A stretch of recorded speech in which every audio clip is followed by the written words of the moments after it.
dark.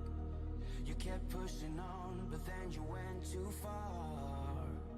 When your ship has sailed and all your dreams are lost, everything is wrong, you feel like it's your fault. Just remember, I will be there for you, baby. Remember, there's nothing out there to get you, don't forget it. When life feels lemons, just hold me. Just hold me. Just hold me.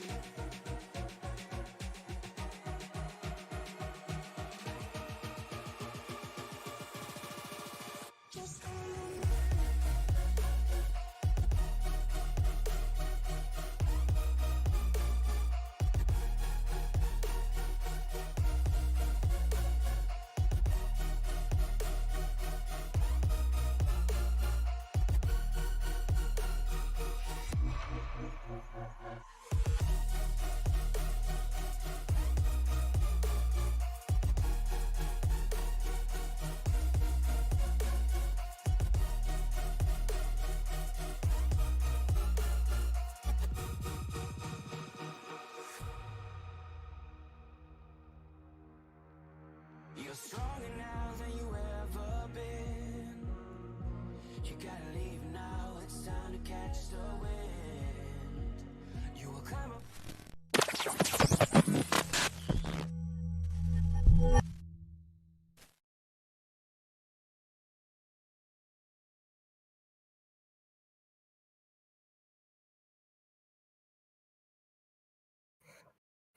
After an amazing race last week at the Last Great Coliseum, we move to Lernerville, Savre, Pennsylvania, and the Lernerville Speedway this week for round 8 of the DOB 410 Wing Sprint Car Series. George Trapasso up in the booth with you, joined with me by my partner in crime, Mr. Jonathan Leach. And if you're wondering what's going on with my voice, ladies and gentlemen, I finally had my fistula put in for dialysis yesterday, and they had to intubate me. So if my voice sounds a little scratchy, that's why. Yep, couldn't keep him out of the booth. Always got to be calling races. It's the only way I keep my sanity. But yeah, we went last week with walls that would bite you at any second. And if you look around this place, the only wall is on the front stretch. So these guys are really going to have to be careful going through the middle of 1 and 2 and down the back straight away, as qualifying time's starting to come in hot and heavy now. Double D, Darren Detweiler currently sitting atop the pile. Chris Sabeski currently sitting second quick with Ernie Williams Jr. rounding out your top 3. And that is going to do it for qualifying. Looks like we are going to have 3 heat races tonight. 3 heat races, 8 laps, top 4 move directly into the A main. And John, who do we have for heat race number 1? Yeah, I was going to say, Tony, I'll take it from here, considering you sound like you're struggling a little bit, but hard to keep an old bear down like yourself. But anyhow, starting first for heat number 1, you're going to have Joshua Pickle with Travis Oldfield to the outside of him. Randy Shreves and Darren Detwiller, 3rd and 4th respectively, and Andrew Clark and Richie Preston round out the 6 drivers in heat number 1. Now, remember, they do invert the top 4 starting positions. So Detweiler did set quick time in qualifying, but he's going to start 4th in heat race number 1. Top 4 move directly into the A main. And from the looks of it, we're probably not going to have a B main tonight. We're kind of a short field, and not sure who we are waiting on yet. But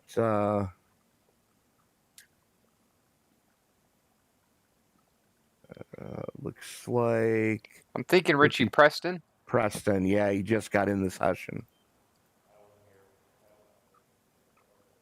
I don't even think he realizes he's supposed to be rolling yet. So,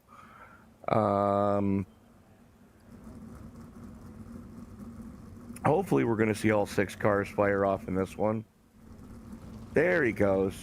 Yeah, we just caught him coming in on screen. I've got an excellent camera view at pit exit where you can see these 6 machines just sitting here. You hear those engines rumbling. These guys are getting ready to go.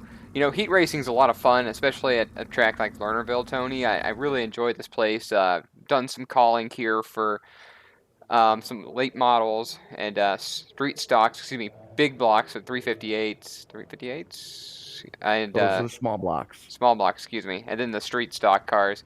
And that was a lot of fun here, fast paced, and you know, I always hate it, but at least one car rolls down the hill. Oh yeah, yeah. No, it's a couple guys have already done that in the qualifying session or the hot lap session. So Josh Piquel in the 33 going to have the button, as looks like lights are getting ready to go out on the Chevy Silverado pace truck, the official pace truck of iRacing. As we've got Piquel, Oldfield, Shreves, Detweiler, Clark, and Preston scheduled to roll off here. 8 laps of scheduled distance. Top 4 get to redraw to go into the A main as the field works its way down the back straightaway. Pace truck peels off to go back pit side.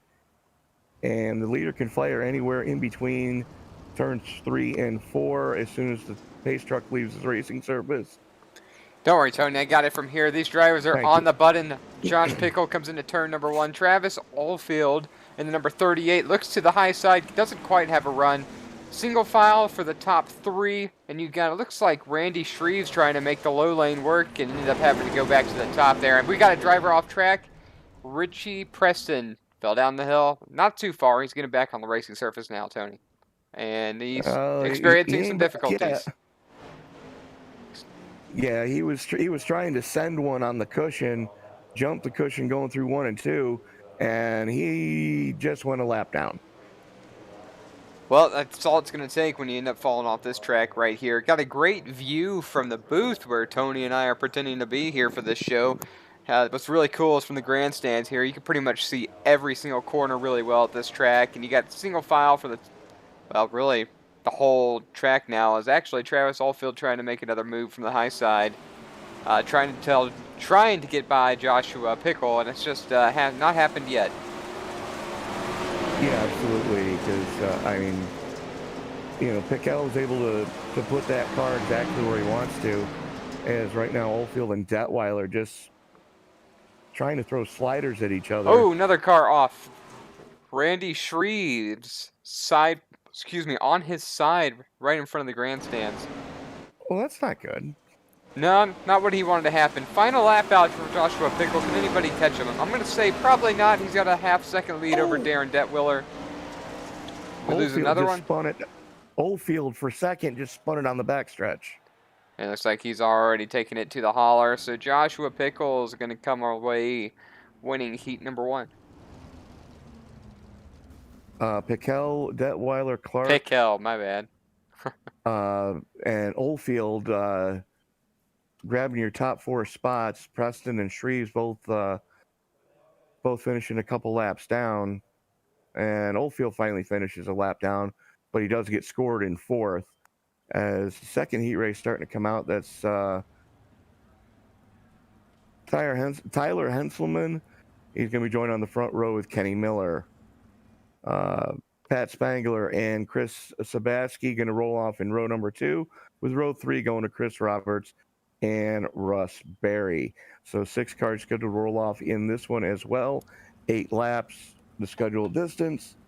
Top 4 get to go into the redraw for the A main.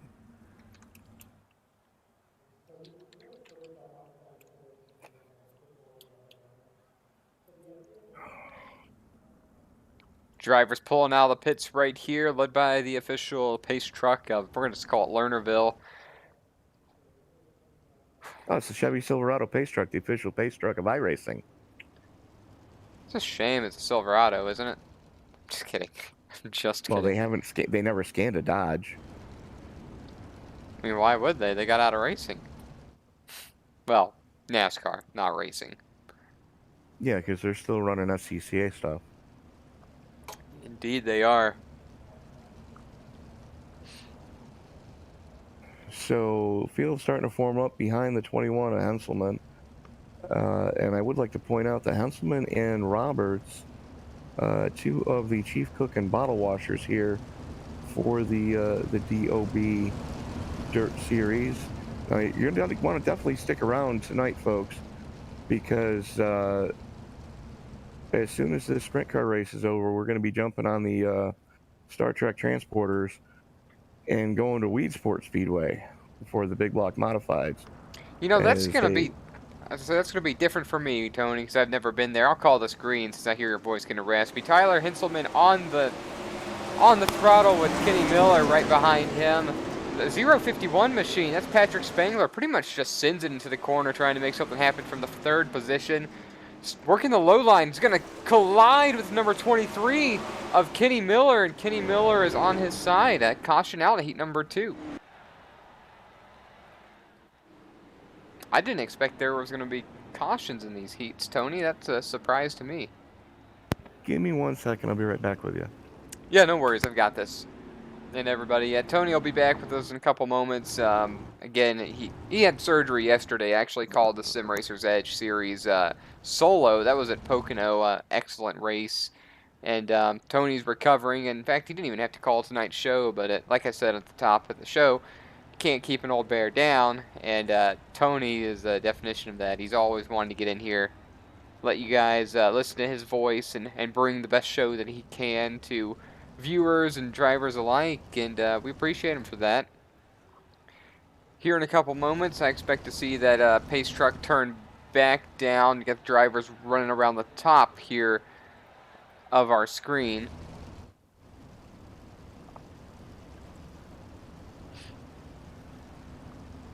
Showing Chris Sabaski, Tyler Henselman, Chris Roberts, Russell Berry, and Spangler here in this group.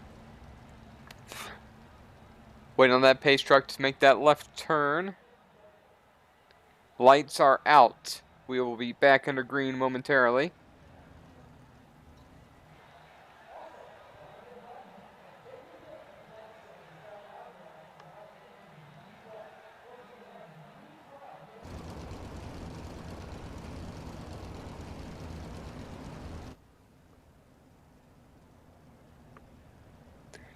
Pace truck turns off. Chris Sabaski is going to be on the throttle here in a moment.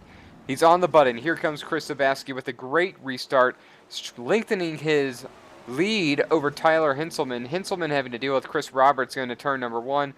Patrick Spangler, Russell Berry nearly side by side into turn 3. These laps go by really quick, folks. Sabaski out to a 0.6 of a second lead over Henselman. Henselman has his hands full with Chris Roberts with a run coming out of turn number 2 into turn 3. What does Roberts have for Henselman? Takes a little bit more of a high lane. Crossover move in play for Robertson. For Roberts. Roberts now to P2. 4 laps remaining here in heat number 2. Sabaski leads the way by over a second over Henselman and Roberts as these two drivers continue to battle for second place. And they have to be careful because Patrick Spangler is waiting for an opening as Patrick Spangler tries to slide up in front of Chris Roberts. Can't quite make it stick. Instead, the 32 is going to get the 93, I believe that is. And I'm wrong once again. The 21 of Tyler Henselman is going to get booted off the racing surface. Final lap, white flag out for Chris Sabaski. Chris Roberts is running in P2. Patrick Spangler behind him. Russell Berry in 4th. You can already see a little bit of the cushion getting formed at the top of the racetrack right here. Sabaski is going to win heat number 2. Chris Roberts, Spangler, Russell Berry, Tyler Henselman, who got booted off track, and Kenny Miller is the finishing order for heat number 2.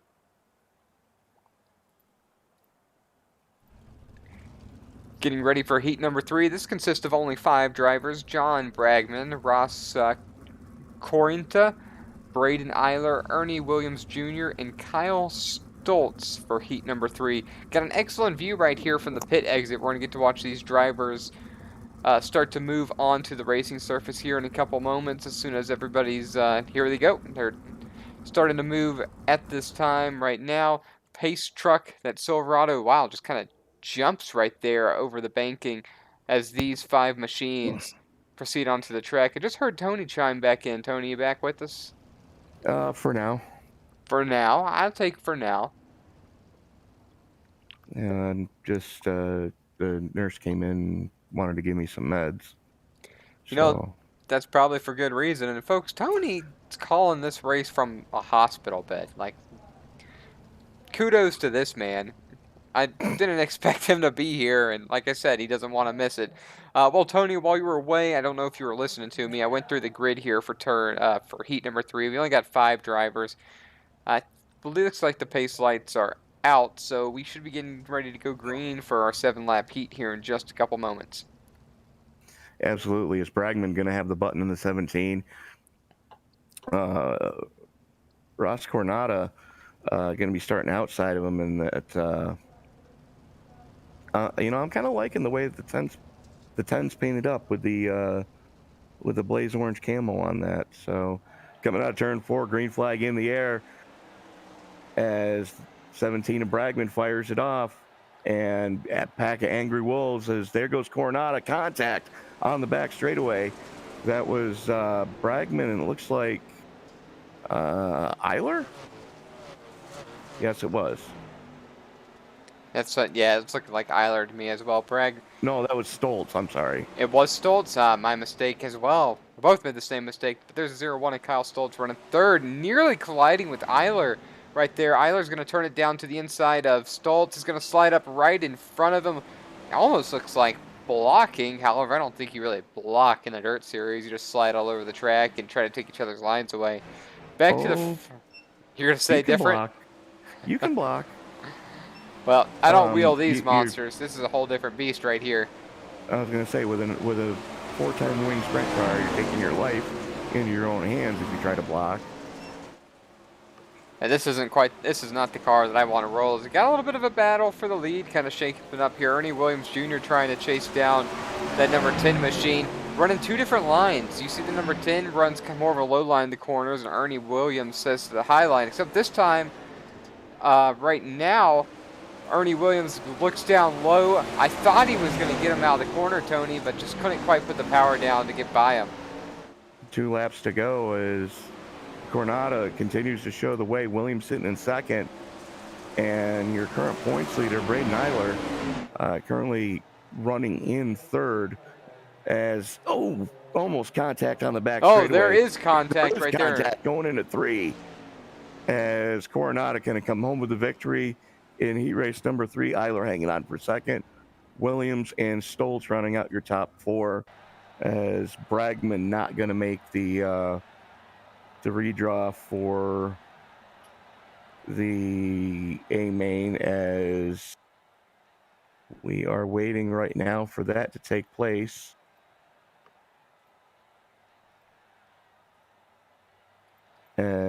So it's going to be a couple seconds before we see some cars out on track for the warm-up, but should be the top 12 from your heat races are going to redraw, and they are doing so right now, so bear with us, folks. And while they're doing that, John, what do you say we step away and pay a couple of bills? Yep, we can absolutely do that, folks. We'll be right back momentarily.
All right, folks, we are now back with you here. DOB sprints at Lernerville. Brandon Eiler showing him out front here. Tony, go ahead and give me the rundown, kind of what to expect from this point forward, if you don't mind, sir. Well, this is just a 6-gun shootout to decide who's going to be starting where in the A feature. Gives these guys one final shot at seeing what the track is doing, considering some of these guys haven't been on the track since Heat Race 1. But right now, looks like, I believe that's the 93 of Chris Roberts showing the way, slugging it out with the 33 of Josh Pickle. So those two guys going hammer and tongs at it right now. And That is indeed the number 93 of Roberts out front. And Piquel and him almost trading paint right there in the corner as this final lap 005. here. And give it to Roberts. So that is going to do it for the six-pack shootout. Or at least I thought it was. That's the race there. Sorry. So looked like Piquel coming home with the victory in that one. Eiler setting quick time. So it's going to give the rest of the field now a shot at seeing what the track is doing, make those last-minute adjustments to kind of figure out where they need to be in the feature. We are not going to have a consolation race. So,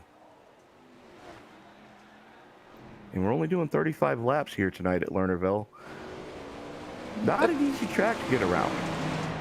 No, I tried to run a couple laps in a street stock car one time, Tony. Didn't really work very well for me. The guys I was hanging out with, they could get around this track, but that just, not for me. Not I. Well, the thing you got to be mindful of, and you can really see it starting to form on the top side of 3 and 4, more so than in 1 and 2, is it's starting to get real greasy up on that high side. So expect to see some guys start to go to the low side, at least at the start of the feature, to try to see what they can come up with from there. And, that's not something you normally see, because most of the time when you come to Lernerville, it's a steady progression up the hill as the night wears on. But tonight, that cushion is already pushed all the way out to the lip of the track.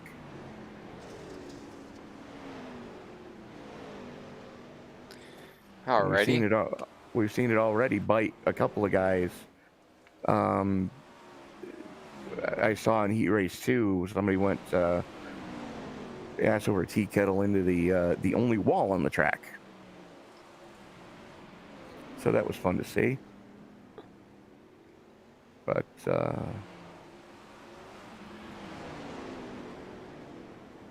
they should be moving into the feature lineup momentarily here. Just giving everybody a handful of laps to kind of see what their setup is going to do, and if they need to make any changes, they can. So when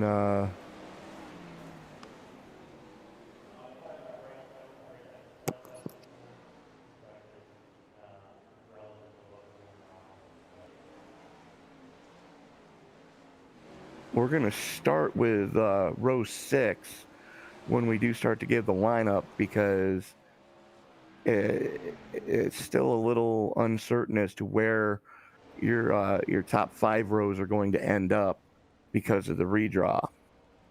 And that is going to do it for the hot lap session. So let's take a look, starting in let's start all the way back in row number 9. Starting shotgun on the field in the 23 is going to be Kenny Miller.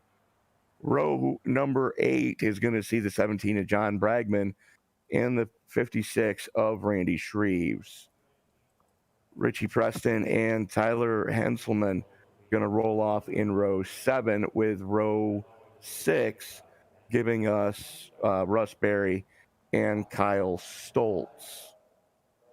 And then we are going to have to wait for these guys to do the first parade lap to know who is going to be starting where, and I will let you handle that part, John, because it does come up right on SDK, and it doesn't come up right on my screen tonight.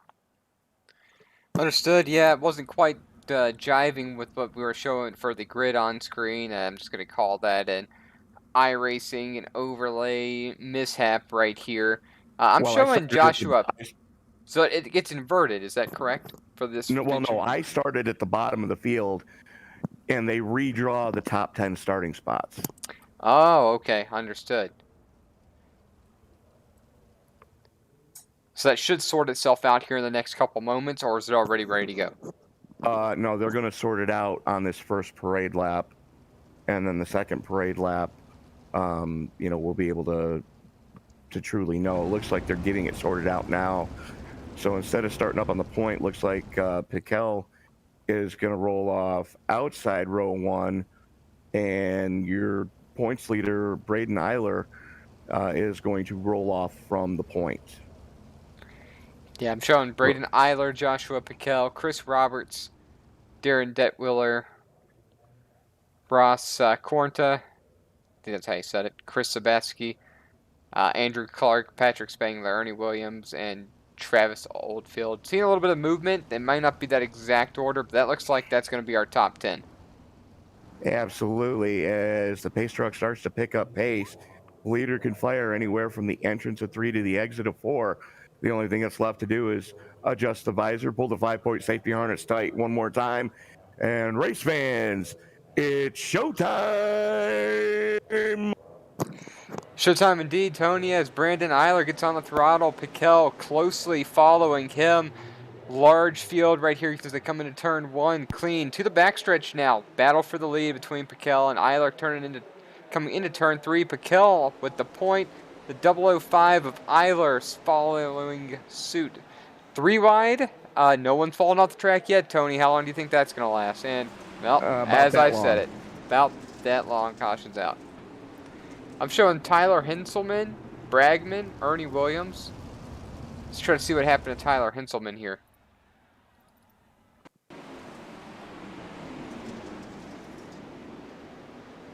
Oy vey.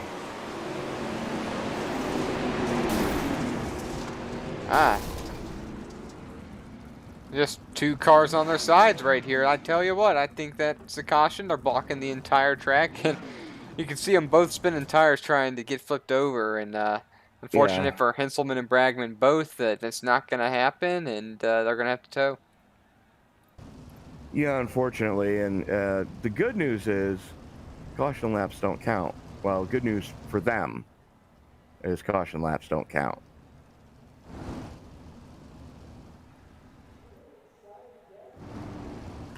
But only 35 laps scheduled distance here tonight. As now, mind you, this series does do a single file restart. As looks like lights went out on the Chevy Silverado pace truck. So Piquel, Eiler, Detweiler, Sabatsky, Roberts, Spangler, Clark, Cornada, and Williams, and Travis Oldfield rounding out your top 10. As pace truck is in, Piquel has the button, ducks it down low, and why did the caution immediately come back out? Who died? I don't know the answer to that, Tony, because it says everybody died.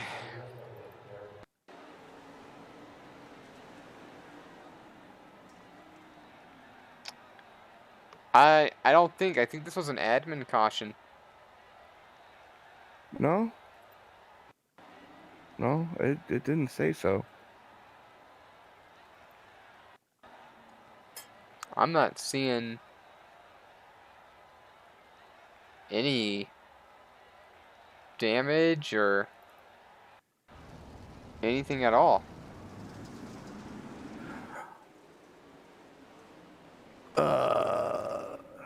I saw a car come on track from out of the pits, and then the caution flag was thrown.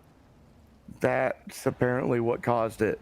He stutter stepped, cleared the exit cone, and it triggered the caution because he was going slowly on the racing surface. That is the most peculiar yellow flag caution I have ever seen in all of my time Yeah. on this server. Well, there's only a couple tracks that you have to worry about stuff like that happening. One is here at Lernerville, the other one is Weedsport, because both those tracks have the hauler parking area on the outside of 3 and 4. So there is a commitment cone that if you go past it and you're not at race pace, it considers you being slow on the racing surface, and it throws a caution. Wow. As it looks like the pace truck getting ready to peel on off one more time, we're going to rack them, stack them, and try this again.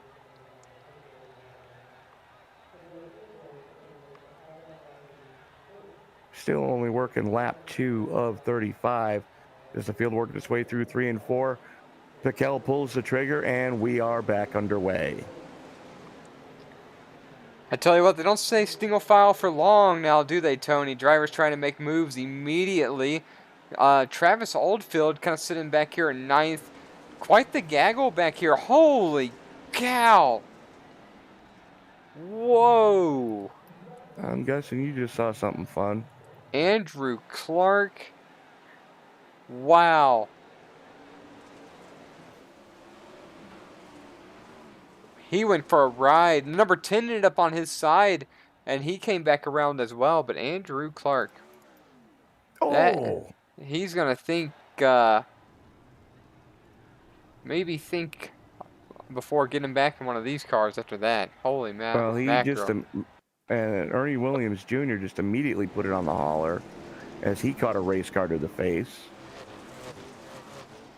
And yes, the 10 did hit the flag stand. He ended up flipping back over right way up and kept on going.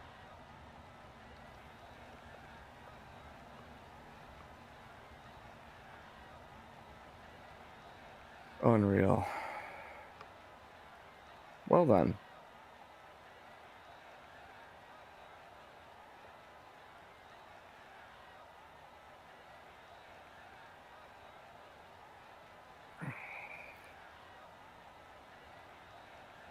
You got to wonder if anybody was willing to gamble on fuel tonight, being as it was only a 35 lap race. Well, And learn me something. Would less fuel make you faster around a track like this? it gives you lighter weight, less of a pendulum swing, because the fuel tank is behind the rear axle. So in a longer race, you have to load it up with fuel, and it can be real ornery trying to initiate the corner with a full tank. Just because of all the weight behind the rear axle, you'll swap out it so much easier.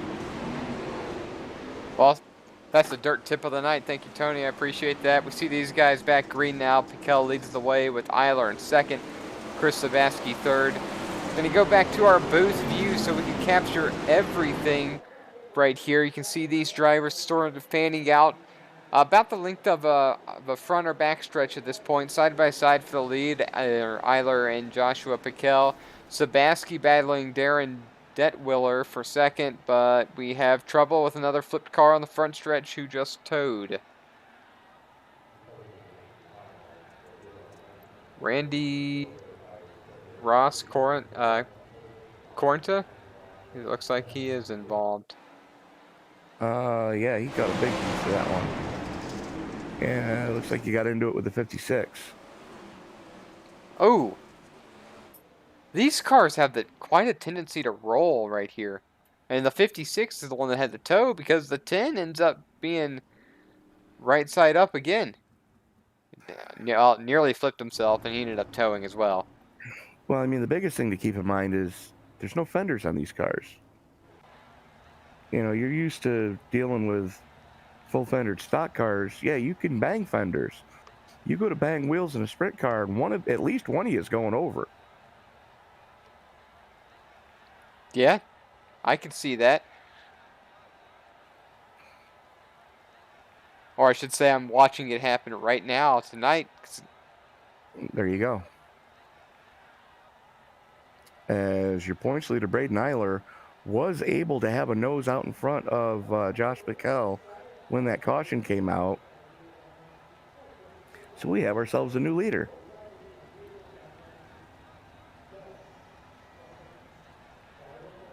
As the lights go out on the Chevy Silverado pace truck, Eiler going to have the button as they get into turn 3. Now, again, the leader's discretion. He can pull any time between the entrance of 3 and the exit of 4. Let's see when Eiler decides he wants to jump on the loud pedal. Gets it pointed straight, and we are back underway. Coming to lap 8 at 35. Eiler, like you said, Eiler leading the way. Let's see if these drivers might be a little bit calmer now for the next few laps. After several of them, I would basically say it appears that their race has ended. Eiler stretching out, looks like 0.2 of a second over Joshua Pickle. Pickell, excuse me. Sorry, Joshua. Chris Sabaski, Darren Detwiller, and Pickell battling for the second place position, allowing Brandon Eiler to sneak away a little bit more, about a half a second now from the lead to second place. Absolutely. Sabaski and Pickell just throwing bombs at each other right now. That's Sabaski in the 21 being scored through live timing and scoring as the 9. And this is why we don't let tech officials hand out transponders after they've been drinking. I probably shouldn't let broadcasters call races after they've been drinking, but I've only had one light sky blue moon, and that's got to be really weak. That doesn't even count as beer. That wasn't a sponsor. I'm not an affiliate yet, but maybe one day. I mean, next thing you're going to tell me you're drinking Heineken Zero. Heineken Zero. That's probably disgusting. Sorry for all you Heineken lovers out there. Anyways, they seem to have gotten it sorted out as Sabaski not coming up off that bottom line as Eiler continues to stretch that lead ever further.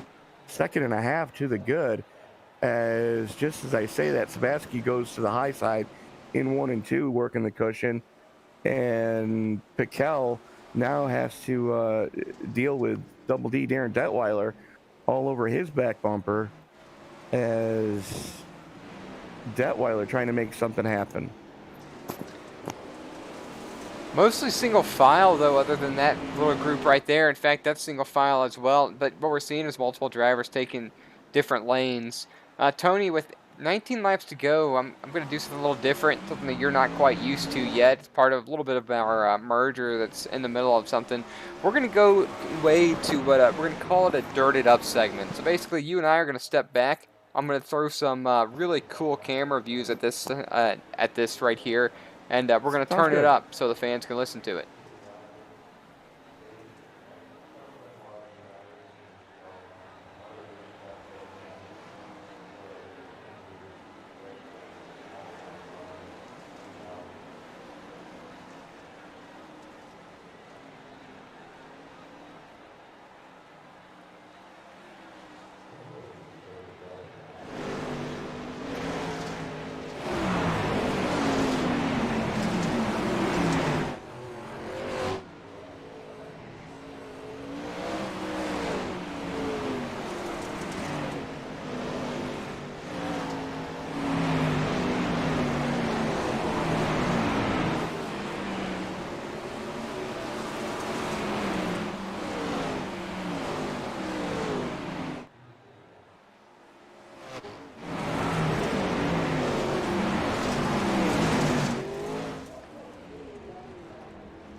Back with you folks now as a caution just came out. I believe Travis Oldfield was involved. We're going to see what happened to him.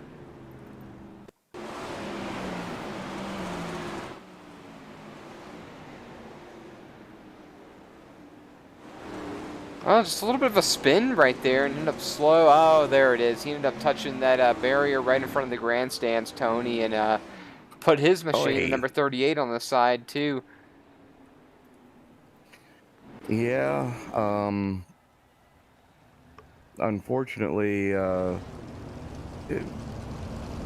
these cars are much like, well, they're definitely weighted to turn to the left only.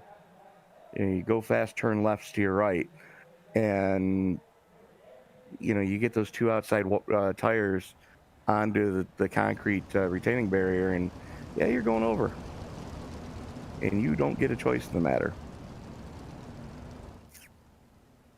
Good news is we're going to fire these things back off with a 10-lap shootout. Oh, so it's just like a heat? Kind of, sort of. Not really, but kind of, sort of. Kind of, sort of, not really, but yeah, kind of, sort of. Whatever gives us a good laugh here for these last... well, now I'm showing 11 laps on screen.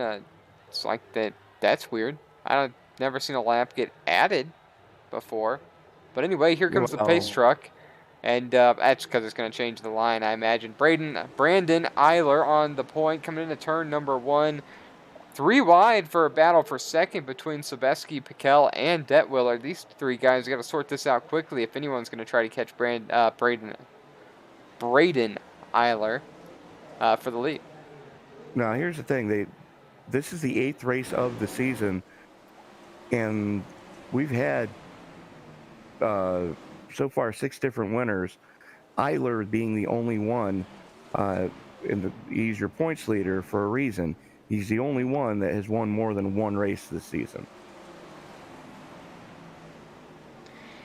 And it looks like he's going to get his 3rd win on the 3rd win coming up here, as long as he can keep it dirty side down, and should be able to hang on for the V tonight. Oh, he's only going to have 6 more laps to do so. When he comes to the line right here, he's got over a 1-second lead over Chris Sobeski. Sobeski has a solid lead over 3rd place of Joshua Piquel. Piquel back to Detwiller's a little bit closer, only 0.3 of a second, so quite the battle for 3rd place starting to shape up. Mostly single file following those guys. Absolutely, but hats off to Chris Roberts tonight. Chief cook and bottle washer for the DOB sprint cars. Currently holding down the 5th position, so good strong run out of the 93, as I believe we are going to be 3 laps to go right now. And Tony, he's stretching his lead out now over 1.5 seconds, and Sobeski's now got about a 2nd lead over Piquel. However, that battle for 3rd keeps heating up. Detwiller's not going to let Piquel get this easily. Side by side, 2 laps to go. The battle's going to be for 3rd between these 2 drivers. Between the 33 of Piquel and the number 3 of Darren Detwiller, still side by side. And 3, Detwiller goes to the extreme high side right there, gets a better run. He's going to take the 3rd spot away on the final lap. White flag in the air. Eiler going to bring it around, coming off of turn 4. Give the win to Eiler in the 005. Sobeski hanging on for 2nd. Detweiler using the cushion to get the momentum to wrestle 3rd place away from Josh Piquel. Pat Spangler rounding out your top 5. Chris Roberts, Kyle Stoltz, Russ Berry, John Bragman, and Richie Preston rounding out your top 10. You see Braden. God, I keep saying Brandon. That's funny, I've got a child and his name is Braden, but it's spelled differently, so I keep screwing his up. But he made his way over to the victory lane post. It looks like he already took his machine off there. I guess they're really got to hurry up and hustle if we're going to get to our next track. Well, that session's not going to go up until, I believe, 10 o'clock Eastern. But joining us now, extending his points lead with his third win on the season.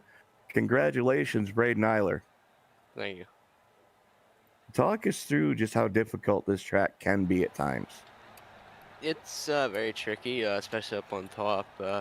I've noticed it seems to be kind of harder to run up there after the tire model update, just because, especially in 3 and 4, whenever you do have a chance of falling off, it seems like there's less of a warning that it's going to happen now. Where before you kind of knew it was going to happen, so you had an opportunity to be able to save the car. But nowadays, if you do get in a situation where you're about to go over, it's usually just happens, and you don't really have much of an idea it's happening until it's already gone. Absolutely, but Braden, you were one of the few that didn't seem to have that problem here tonight.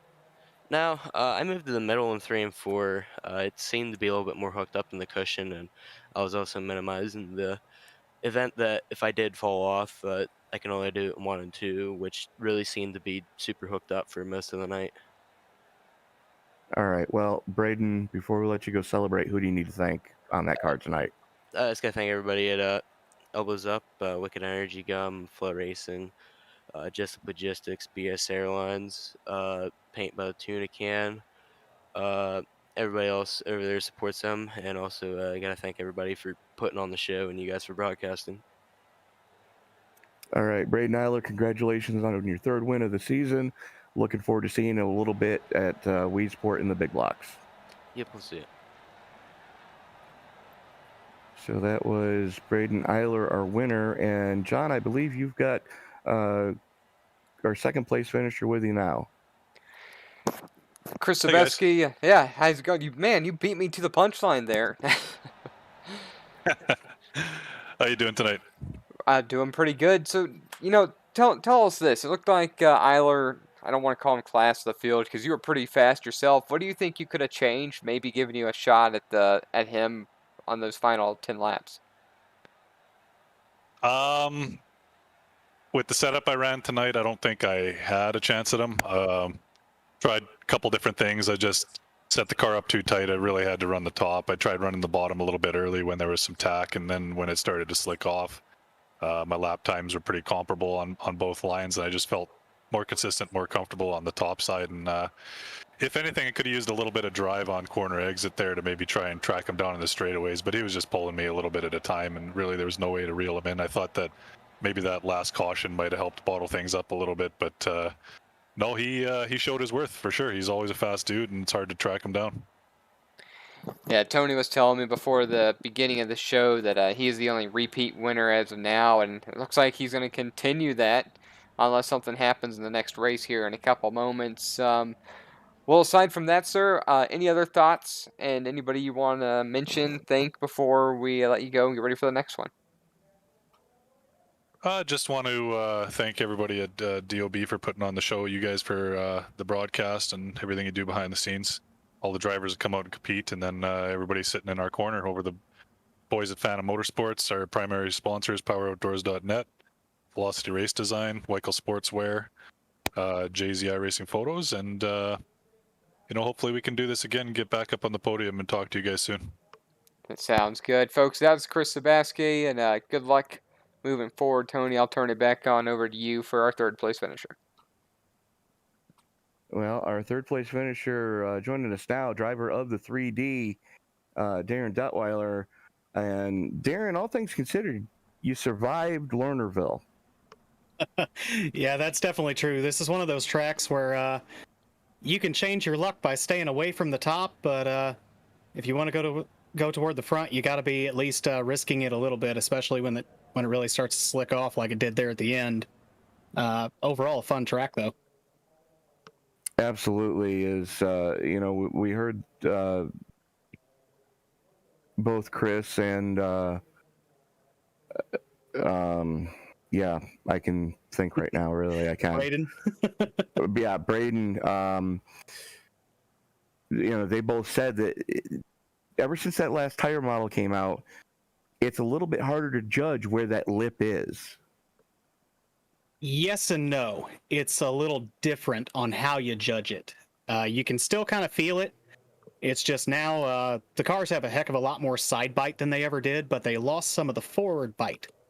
So before you could tell when you were up against the lip because the car would kind of rotate a little bit when that right rear would really gain some traction. And now it's more of the car kind of straightens out when you're right up on it, just from the side bite kind of hooking the whole car in. It's a little bit of a different feel to the car, but it's been a fun adjustment, and I actually really like how the tire model is turning out. And I'm sure I'm probably in the minority with that, but I think it's been a good thing for the racing. All right. Well, we're going to let you get over to Weedsport Speedway. Looking forward to seeing what you can do in the big block here shortly. But before we let you go, who do you need to thank who was on the car tonight? Hey, I just got to thank all the guys at Most Wanted Motorsports. They've been working hard, and we've all been working hard trying to get faster and faster this season. And I think we're finally starting to sort of figure things out. Got to give a shout out to Design Metal Art, Methanol Mafia Productions, Levitt Sign and Graphics, Jessup Logistics. Got to give a big shout out to you guys at ESPN. Love the broadcast, and looking forward to watching it later. All right. Darren Detweiler, your third place finisher. Looking forward to seeing what you can do in the big block here in a little bit. Thank you. So, John, I believe that's going to do it for the sprint portion of tonight's show. As I am going to look right now, and I believe the session should already... Yes, the session is already up. All right, then, folks, we're going So- to take a quick step away. We'll be rejoining you here in a few moments for the next show.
When the lights are out and you stumble in the dark, you kept pushing on, but then you went too far.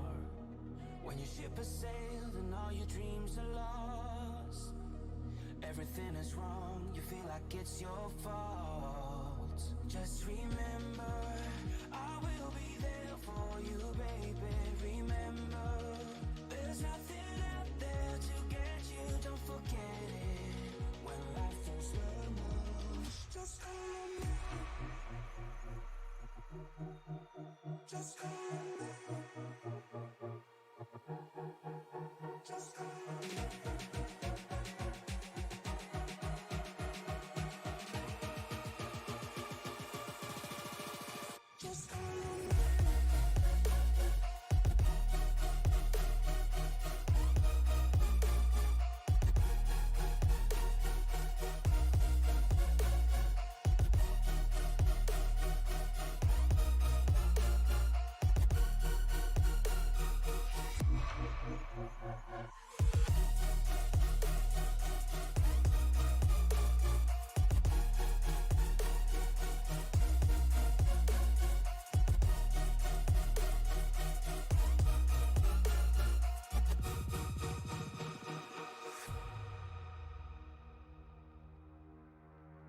You're stronger now than you ever been.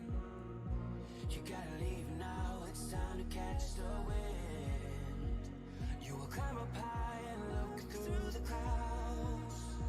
And when you're feeling low, I know you'll bounce back. Oh, and just remember, I will be there for you, baby. Remember, there's nothing out there to get you, don't forget it.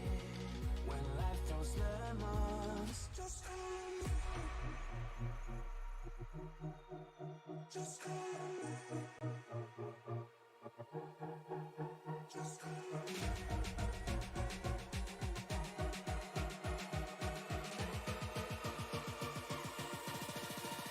Just call me.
Thank Scotty for being with us here to Weedsport from Central Pennsylvania.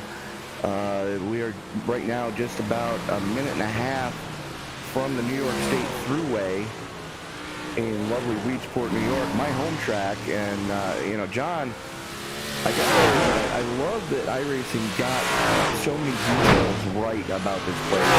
I just wish they would have before all the changes were made. Because when I was growing up, there used to be a stage in the infield roughly where the victory lane is now on the infield. There used to be a giant stage there, and I used to love, you know, growing up as a kid. You know, it's summer when they're rocking in Weedsport, and I mean, so many great bands have come through here. And the other thing to keep in mind too, the pits where they used to park the haulers used to be in turn 1. They've since moved it to the edge of the turn 4. A little bit easier to get on and off pit road, a little bit easier fan access, and a lot easier for the teams to get in and out over there as well. Here, actually got a shot of pit lane right here. Probably only a brief shot. You can see a couple of machines loading into the sim right here. I would say it's a pretty detailed track. Honestly, something looks like they did a really good job as far as the details and went as far as putting the cracks in the surface. Well, those jersey barriers never used to be on the inside. There used to never be walls on the inside of this place. Used to just be giant tractor tires.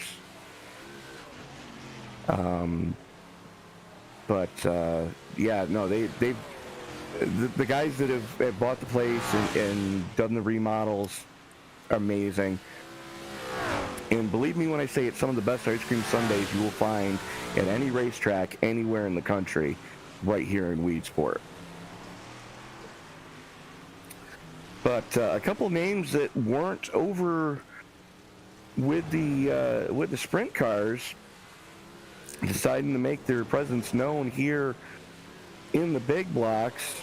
Of course, we are talking about the 3 of Mason Hannigan, the 117 of Jeremy Prey, and the 115 of Eric Tupper.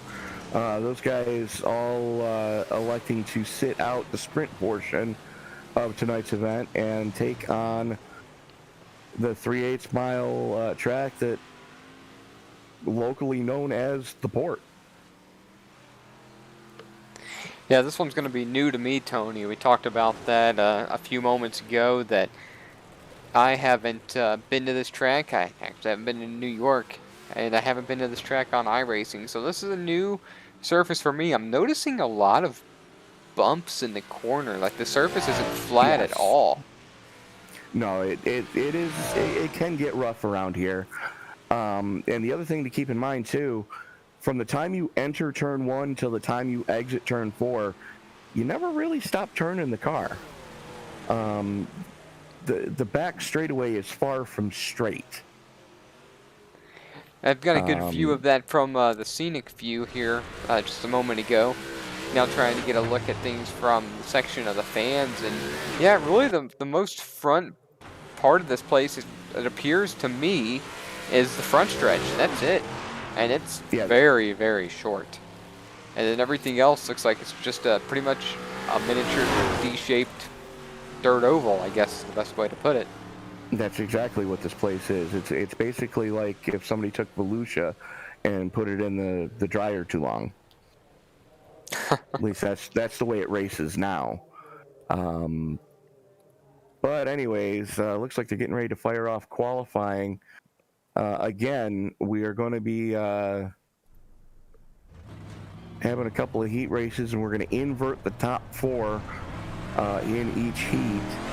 As looks like we might have 3 heats, and from the looks of it, we're not going to have soup tonight, so everybody should be able to make it directly into the A main. As a handful of drivers out on track right now. That's the 11 of Zach Bardsley. Bardsley usually pretty decent when it comes to the more technical and tighter tracks, such as Weedsport here.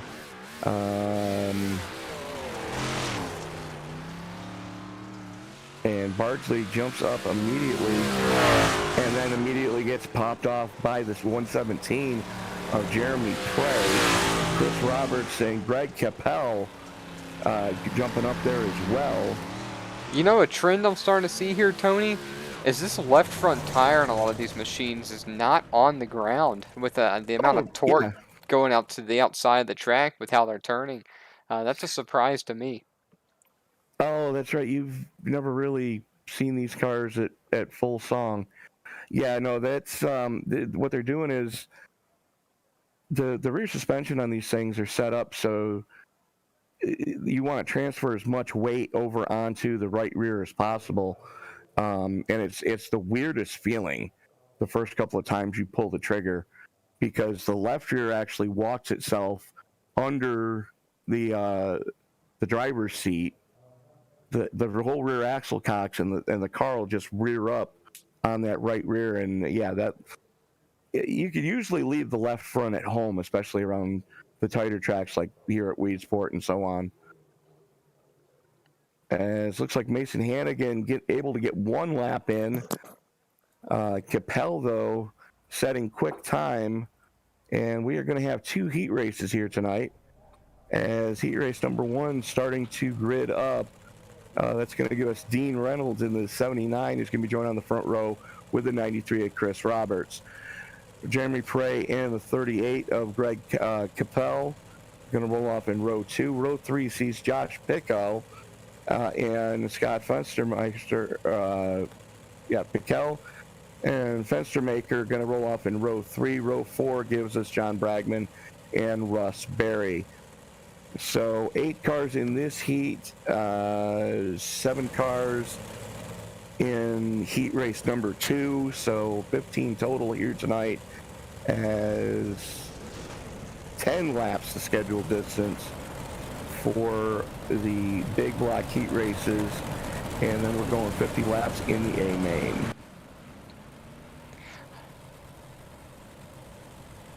Looking forward to this one, Tony. I think we're going to see a lot of, this is based on 5 minutes of me watching these cars, a lot of off-balance machines, people getting into the corners and the car sliding away they may not expect.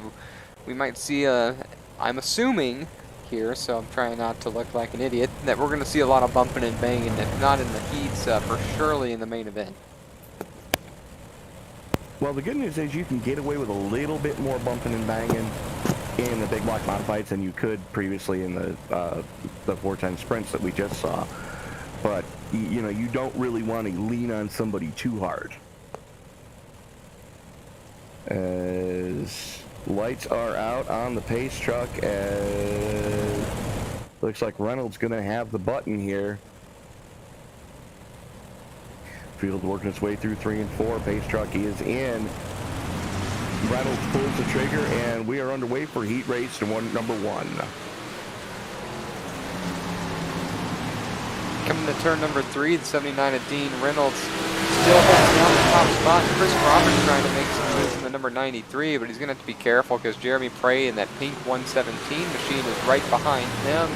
Anybody waiting for someone to misstep into a corner and to give up a position. Both getting away from each other too quickly, at least in the first 2 laps. Seeing multiple lines as Dean Reynolds comes all the way down to that inside wall in turns 3 and 4, does it again in 1 and 2. And I don't know if it's by design that Chris Roberts is running the higher side, or if that was just where he had to be and breaks hell in the wall. Keeps it straight, though loses a couple spots, now back to 5th. Yeah, Keppel just, he had to have bent something going down the back chute here. Looks like he maybe got pinched by Pico. But, no, you're absolutely right. Chris Roberts running that second lane up on the cushion there, going through the corners.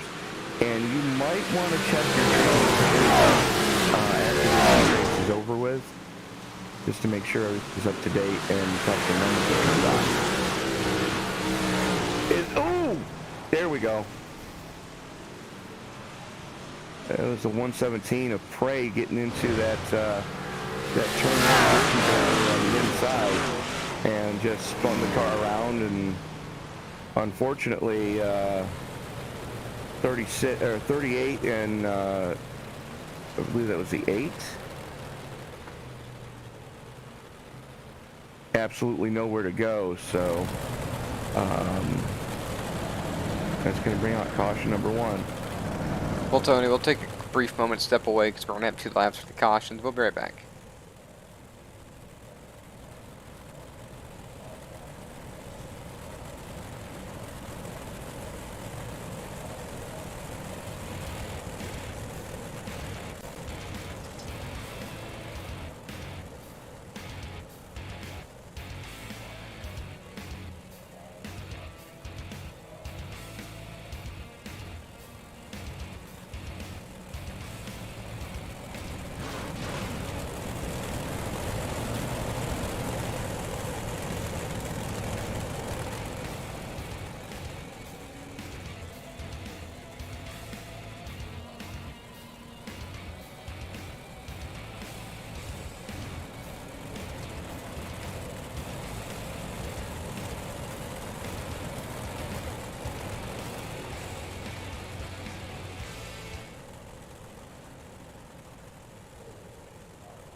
As the lights go out on the Chevy Silverado pace truck, looks like we are going to go single file with 6 laps in the book, so about a 4-lap shootout here. And there we go, green flag back in the air. Reynolds, Roberts, Piquel, and Keppel, your top 4, as they are going to go into the redraw after this piece is over with. And hats off to Dean Reynolds right now. You know, he's making that low line work, and you can see that it's starting to get real greasy on the low side. And that second lane is going to start to pay more and more dividends as Chris Roberts, with 2 to go, able to make something happen up on the cushion. Drag race into 3, side by side out of turn number 4. White flag going to be in the air. One more lap to go as Roberts wrestles the lead away from Reynolds. Roberts in the 93 has Pickle as they work their way out of turn 4 for the final time. Down under the checkered flag, give it to Chris Roberts. Josh Pickle hanging on for second, Dean Reynolds in third, Greg Keppel in fourth,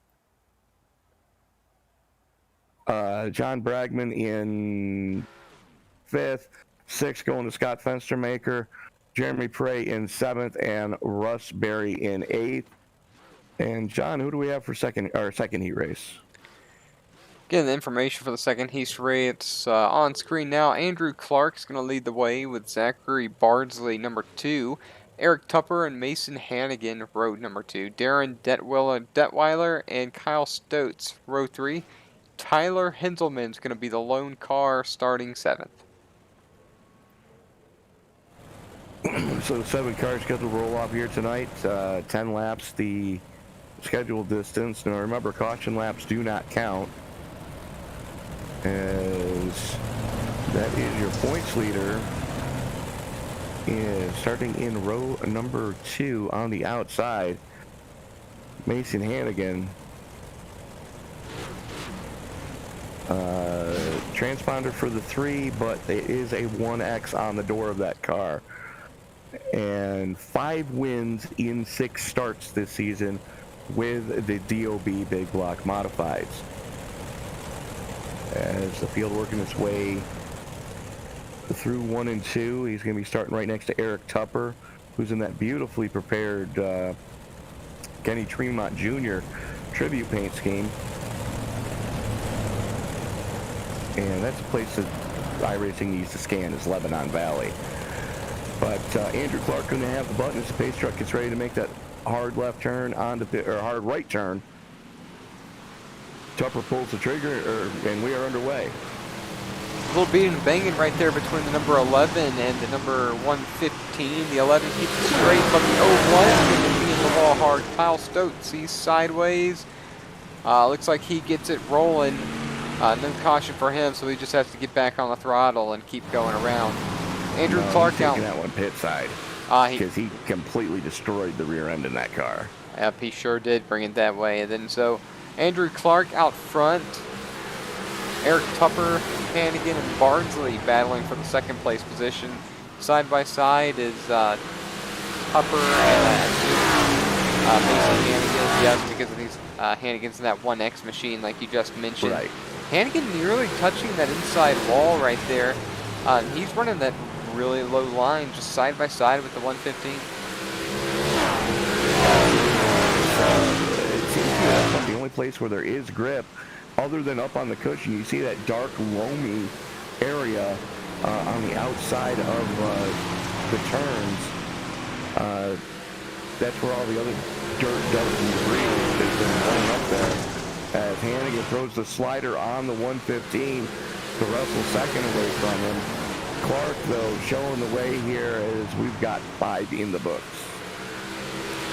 Now, second, we're going to find out, and probably the preferred lane for him. We're going to see if he's got anything for Andrew Clark as just crossed the line, I believe, 4 to go for Mason or Andrew Clark.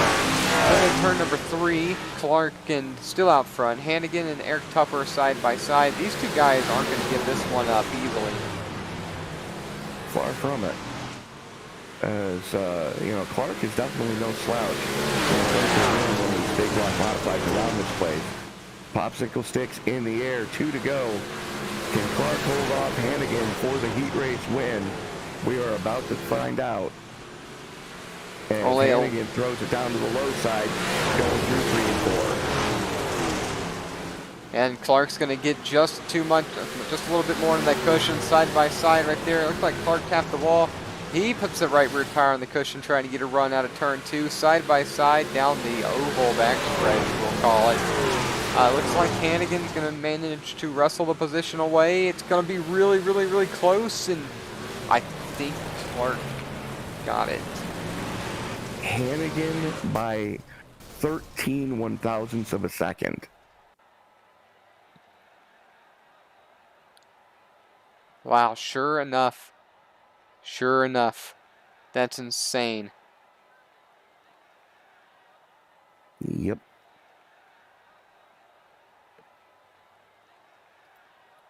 Well, folks, while these good drivers get ready to do their quick little warm-up session like they did last time, Tony and I are going to rest our voices for a minute. I'm sure Tony needs it, but we're going to follow please.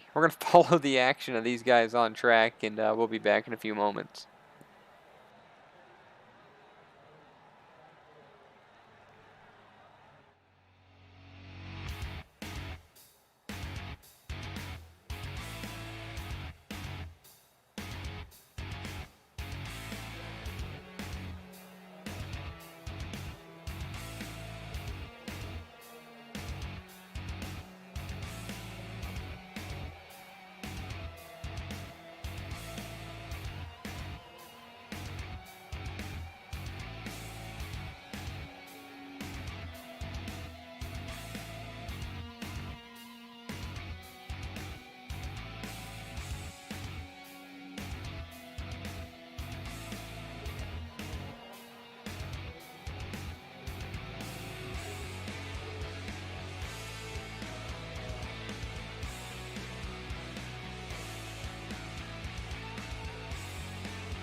As the field starts to grid up for the big block A main, let's take a look at our starting lineup.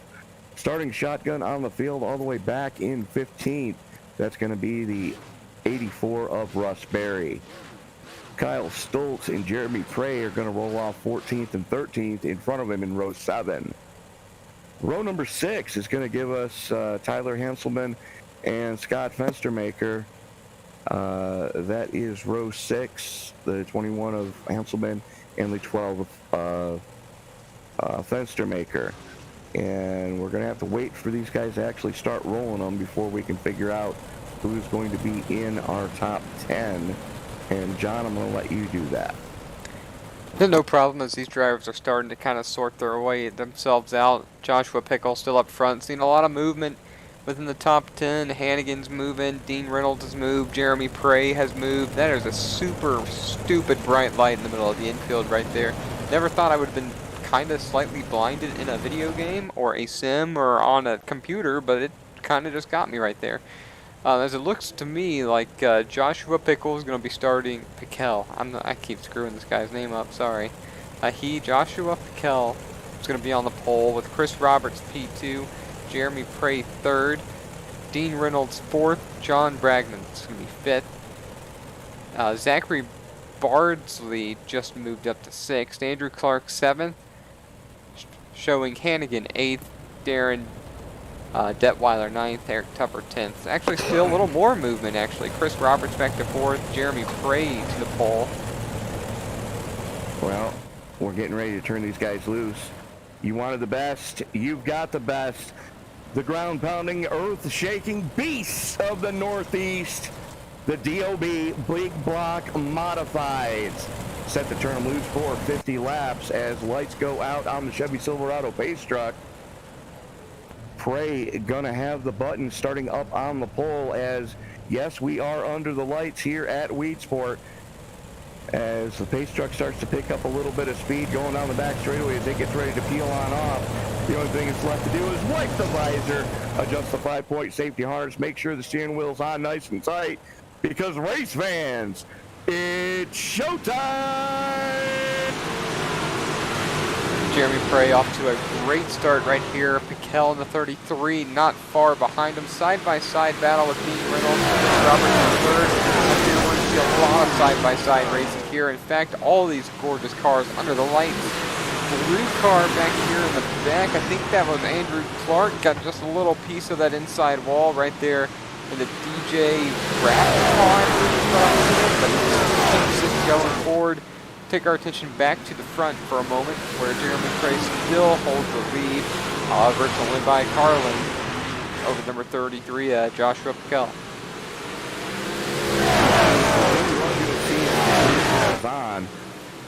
You're going to see guys moving more and more towards that outer groove and just putting the rear bumper on the wall as they go down the back straightaway. You know, that's going to be where the moisture is these guys are going to be fighting all night long to find out where, you know, where any bit of moisture is still on the track. As you see that there's a lot of shiny spots in the middle of the corners right now. This track's starting to go dry slick early in this piece as we are getting ready to put 5 in the books. As looks like Pickell now takes over the point, and we are under caution for the first time tonight. I believe Kyle Stoltz was involved. He does have looks like a mildly beat up race car. We're going to see what happens. It looks like he got turned around. Got a little bit of a tap from Greg Capel in the 38 SSR machine right here. Yeah, so that is going to bring out our first caution, but not too bad. Yeah, I wouldn't say that's going to have really any implications on either driver's night. And it seems like they both kind of saw it coming. They both checked up pretty well, and they just kind of got slowed down, and that's probably what triggered this caution more than anything. Absolutely. Now, the thing to remember with the Big Block Modifieds, unlike the sprint cars, it is going to be a double file restart until we get inside 10 to go. Any cautions inside 10 to go, single file from there on out. But anything before that, we are going to go double file. So, looks like White's getting ready to go out on the pace truck. This time by Piquel, Prey, Hannigan, Roberts, Tupper, Reynolds, Clark, Detweiler, Bragman, and Beardsley. Your top 10 right now. As Piquel going to have the button this time as the field works its way down the back chute here at Weedsport.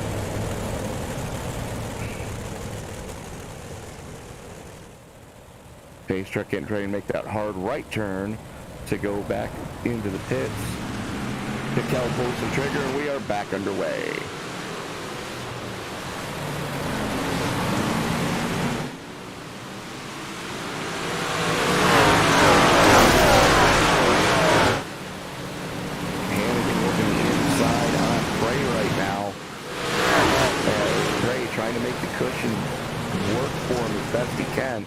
Gets a little bit better run off, but Hannigan able to make that run.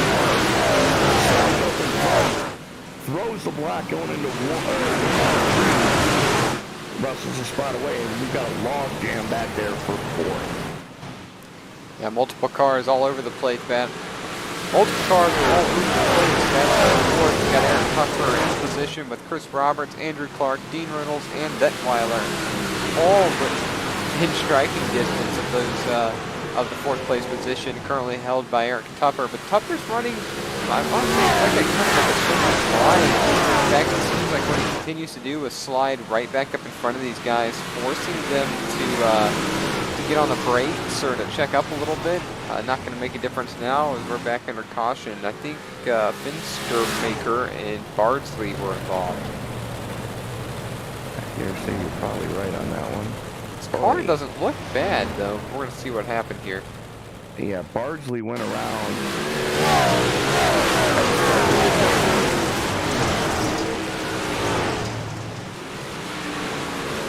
Bardsley went around, and then...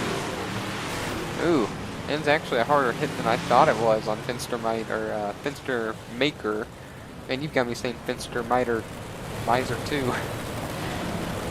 Again here, I think he's going to be okay. A little bit of cosmetic damage on the vent there, or the cowl, I guess that's what we're going to call that here on the 12 machine of Finstermaker. I think they're both going to be able to live to continue on. Yeah, absolutely. You know, just a little bit of damage there. That is actually the radiator cover that's missing off the Finstermaker's car. Oh, no, it's not. It's just a weird color. So, yeah, no, they should be all right. White's getting ready to go out on the pace car, or pace truck, I should say, as we are getting ready to put 11 of 50 in the books. And, you know, you hit the nail on the head. The 115 was running that extreme low line, which he was able to, you know, kind of hold court, but that comes from experience. That's one of the lines that multi-time track champion Bob McCready used to run down there quite a bit, especially midsummer when the track would get slick on the high line as the pace truck makes that hard right turn. Piquel pulls the trigger and Hannigan goes with him. We are back underway.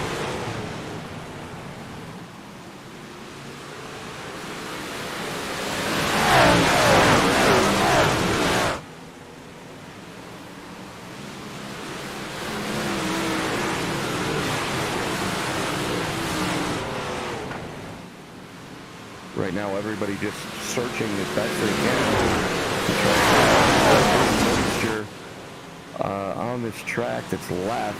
As we got a battle for the lead, give it to Hannigan that time across the stripe, as he was able to make that low line stick just well enough to get by Piquel.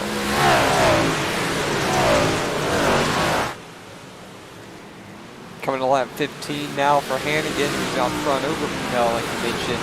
All these drivers still out on track, Tony. Haven't seen destruction like we mentioned in the last week. Maybe I spoke too soon. Dean Reynolds around. He's pretty beat up. Looks like he might have ended up on his roof. I'll roll that beautiful beam footage and we'll find out. Yeah, watching him right here. Oi! He sure did. He went for a good roll. Wow. Yep. Dare I say, I can't believe this car is still driving around. Oh yeah, it's driving really wrong. You can see it following him right here. Just happened to have a camera on the inside of his machine, and he seems to be quite fighting the wheels here. He hit rear axle first into that concrete wall on the exit of 1. I bet his thrust angle's all kinds of out of shape here. Oh yeah, no, he's completely borked. But the good news is, he's gonna have to go pit side. I was gonna say, I mean, at least he can give it a shot and try to slide around. I mean, unlike on an oval, he might still be able to slide. Not so much.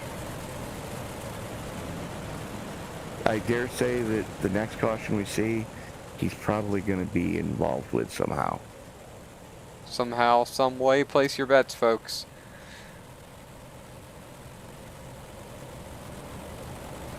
And you can get your hate mail coming now. That's Joey Trapasso, care of St. Joseph Hospital, Syracuse, New York. Room OU812.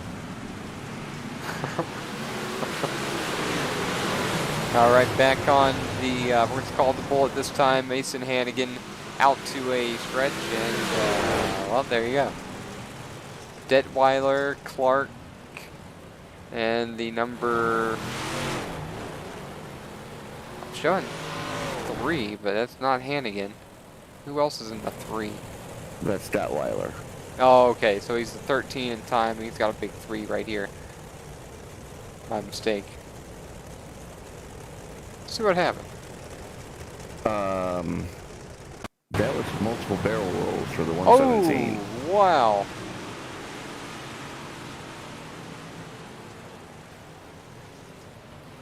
Oh, wow. That's the fine how do you do. That's quite a way to basically end a race right there. Pretty much, yeah. Well, I just had to say that we hadn't seen any bad crashes, and then sure enough, like literally the second I said it, we had the first one of those two cautions right there. Both major hits for a couple different drivers now. Yeah, absolutely, and I forget exactly what that's called. Bear with me here. Let me pull up my little cheat sheet. Because that is called...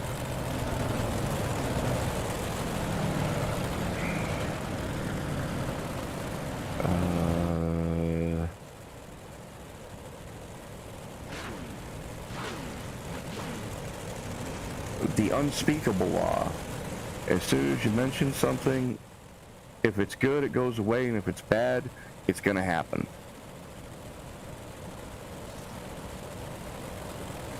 So that is what we are seeing here tonight. I wish I could say that's Benford's Law, but it's definitely not Benford's Law. Well, there's Murphy's Law, which, if anything can go wrong, it will. And then there's O'Toole's commentary, because O'Toole says Murphy was an optimist. Let that one sink in for a second. Well then. Green flag comes back out, Hannigan pulls the trigger, and we are back underway with 16 laps in the books. And the battle is getting hot and heavy right now for second between Pascal on the high side and Tupper on the low side.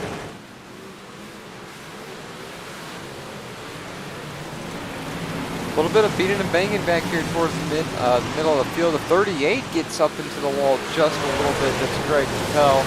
Andrew Clark looks like he got a little piece of the number 79 of Dean Reynolds. They keep it straight or sideways in a good fashion, I should say, and everybody's still on track as we continue to move forward. Coming to lap 20 for Hannigan. He's got a 1 second lead over Eric Tupper. That happened rather quickly. But dare I say that's because Eric Tupper has been under fire from Kel and Chris Roberts both since the drop of the green flag. Absolutely, as the four of them start to put a little bit of a gap on, I believe it's 17 of Bragman, who's dealing with the 11 of Zach Bardsley. But these top four starting to pull a little bit of a gap as here comes the 38 of Greg Capel as well, trying to get into the top five as we are quickly approaching halfway.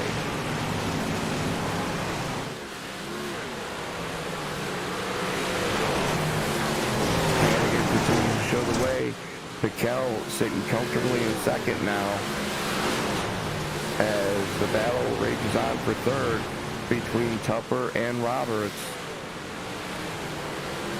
We've seen Tupper have some pretty good finishes as of late.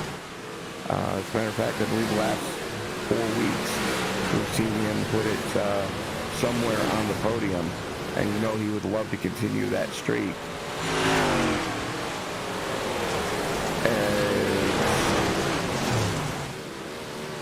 Looks like the 38 of Capel has gotten by the 17 of Bragman to wrestle the 5th spot away from him, as Roberts and Tupper just continue to throw bombs at each other. Both of them trying to figure out what the best line is to run, and at the halfway point, Mason Hannigan just over a 2-second lead.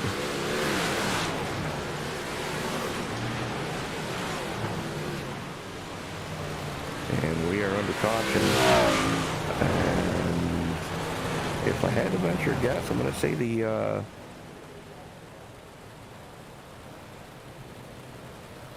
thinking Andrew Clark, who is now in 13th and not on track. Yeah. And that would be why. Sure enough, ends up, woo, just kind of rides the wall there. And why is he not on track? Because he pulled off. Completely knocked the track bar out of that car and towed it. Okay, the hit must have been a little worse than how it appeared anyway to us, I should say. Oh yeah, no, you could see as soon as he got to the front stretch, that car was crabbing badly and not in a good way. Right, yeah, you're able to see some things from a slightly different angle than us and the fans here. So I'm going to back it up real quick, and we're going to actually go through this with Andrew Clark here as he gets into the wall. And watch how this goes down. We actually had a GoPro on his helmet, I believe. So if you want to take a look at just how right hand down he was just before he towed it. Oh, yeah. Yeah, it's actually, I was on board with them right then watching the hit, and you could see it right there for sure. Yeah. As back to live action, the lights are out on the Chevy Silverado pace truck. It's going to give the button back to Hannigan. Piquel are going to be starting outside row 1 as they work their way through 3 and 4. Hannigan racks it, fires, pulls the trigger, and we are back underway. And here comes Roberts on the inside as Tupper gets started. As we've seen Tupper in the 115 try to use that low side so far. But right now it is working for Roberts in the 93 as he's working the inside of Piquel for second. This side-by-side action, all it's doing is letting Mason Hannigan step away from the field. Once again, he's already out over the second and third place drivers by, well, it was about 7/10, and now it is back to 8 Hannigan over Piquel. Mid-pack, pretty congested, I should say. Maybe not mid-pack, more towards the rear of the field. Battle for 7th. Kyle Stoltz, Darren Detweiler, Dean Reynolds, and the the 01 of Stoltz goes around. Small little love tap, nothing too major, just a quick spin, and we're under caution once again. When we come back, it's only going to be 19 laps to go. Things winding down or winding up, depending on the way you look at it here pretty quick. Well, it looks like the 79 gave the 01 the Spanish Archer in the middle of 1 and 2, the old elbow, and around she went. So, I believe that's our 5th caution of the night so far. Hannigan, Piquel, Roberts, Tupper, Bragman, Keppel, Stoltz, and Reynolds. Actually, Reynolds and Beardsley, I take that back, rounding out your top 10. Stoltz going to have to drop to the tail end, as is Dean Reynolds. So it's going to move Beardsley, Detweiler, and Fenstermaker up into your top 10, as Stoltz and Reynolds getting the EOLs. We're bringing out that caution, and I believe you already mentioned we are going to be 19 to go when we go back to green.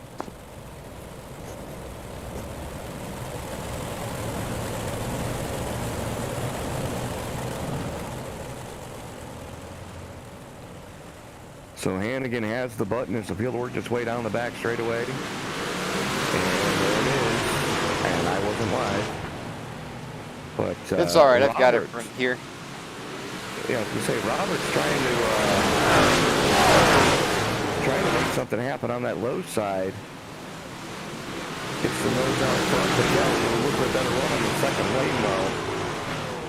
They're gonna have to get this sorted out quickly, or else Hannigan's just gonna walk away again. It's starting to seem to be the norm here as Hannigan just kind of steps away slowly, just kind of like what happened last race as well. And as long as these three behind him, they keep fighting. No one's going to catch him. But I mean, what else do? You don't just let the guy in second go and get him and not fight for the spot. I mean, the highest position you can get to, that's why you're here, and that's what you're trying to do. And I don't want to say somebody might have a better chance than another, but Joshua Piquel seems to be pretty steady in second place. A little back and forth with Chris Roberts, but they're all chasing Hannigan.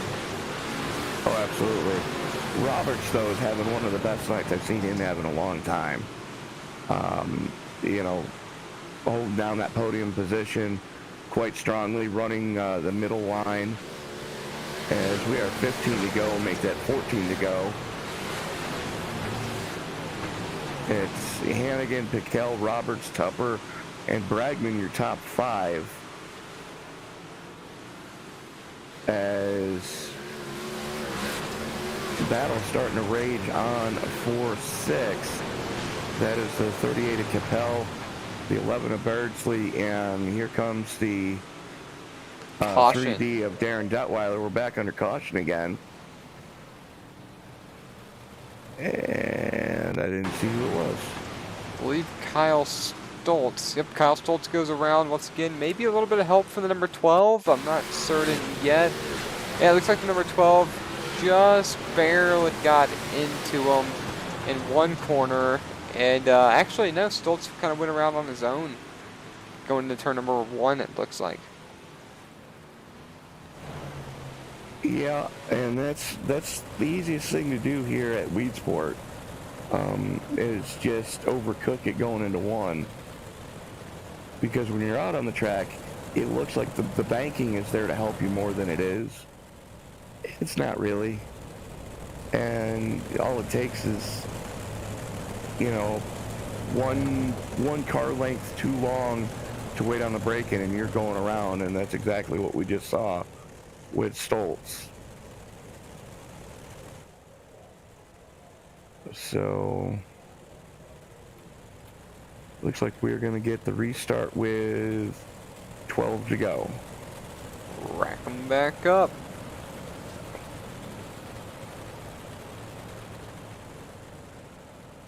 Rack 'em, stack 'em, and fire it again. As the lights go out on the Chevy Silverado pace truck.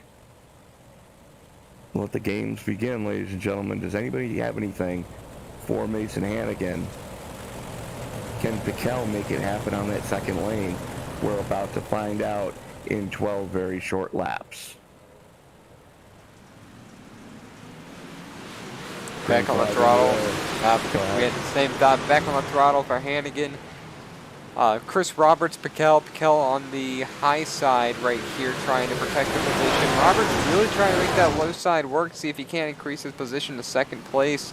3 wide coming out of turn number 3 a little further back. That's that battle for 4th. Eric Tupper, Capel, and Bragman once again. Things starting to get rather congested here as laps wind down. We're coming to 10 to go for Mason Hannigan at this time around. Absolutely. Hannigan seems to be the class of the field here tonight at the port. But Roberts definitely trying to make something happen on that low lane. He is holding off a very hard charging Eric Tupper and a very hard charging 38 of Greg Capel. Roberts doing everything he can to maintain on that podium as Tupper gets a little bit of momentum down off the cushion. Not able to make it stick quite yet as Roberts sticking to that low lane.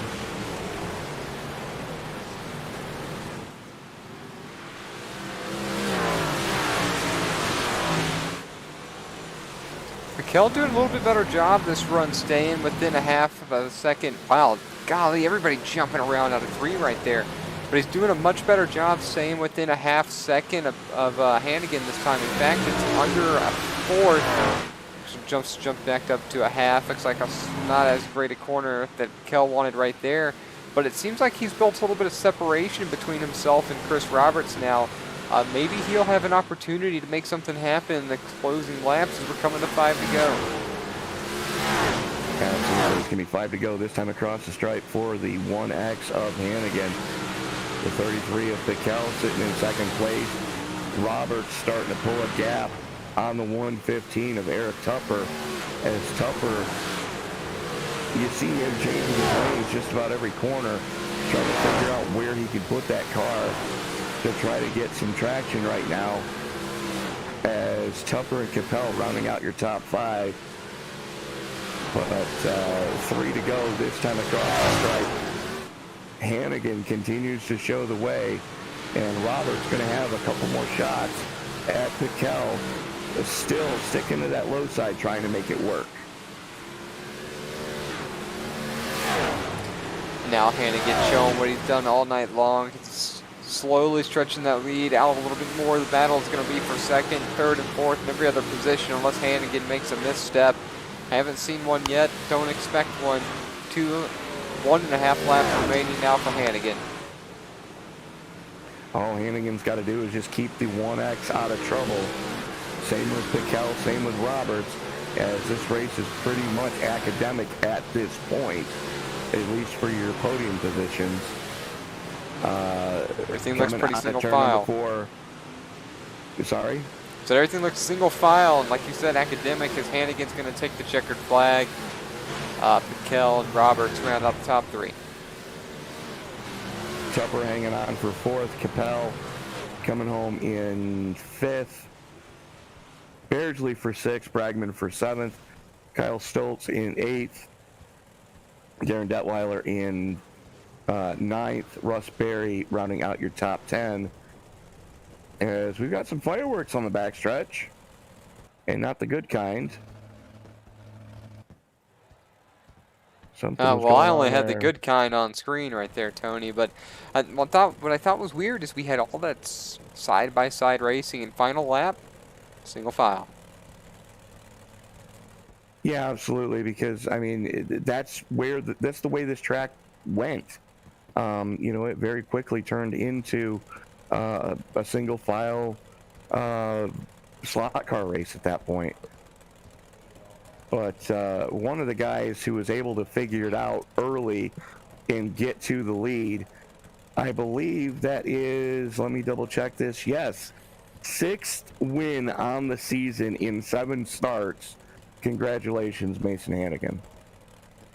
Yeah, it's kind of a long one, but it's part of it sometimes. And I knew starting from 7th there, we had to make up some ground pretty quick, and we did there in the first couple laps, and as soon as it slicked off, hopefully it was going to be a cut down, and it was. And then 3 and 4, I was kind of a lost dog out in the woods because I really didn't know what I was doing down there in 3. So I knew I'd pick up all my time in 1, and then I'd lose it all in 3. So I just got to go back and look at where everyone was running and just see what I was doing wrong, and see where we're at next week. Well, the one thing we are going to be doing next week is, let me pull up the schedule here. We are going to be going to the very tight bull ring that is Lima Land. Your thoughts going into that race next week? Oh man, such a lovely racetrack on this game. But yeah, I don't know. sense some sarcasm in your voice. Oh, a lot of it, a very lot. Lima Land's a tough one, but I don't know. I mean, if the bottom comes in, then it'll be really fun. But that's if. So we'll just have to see. It's a whole nother week. So. All right, Mason, before we let you go celebrate with your team, who do you need to thank for the victory tonight?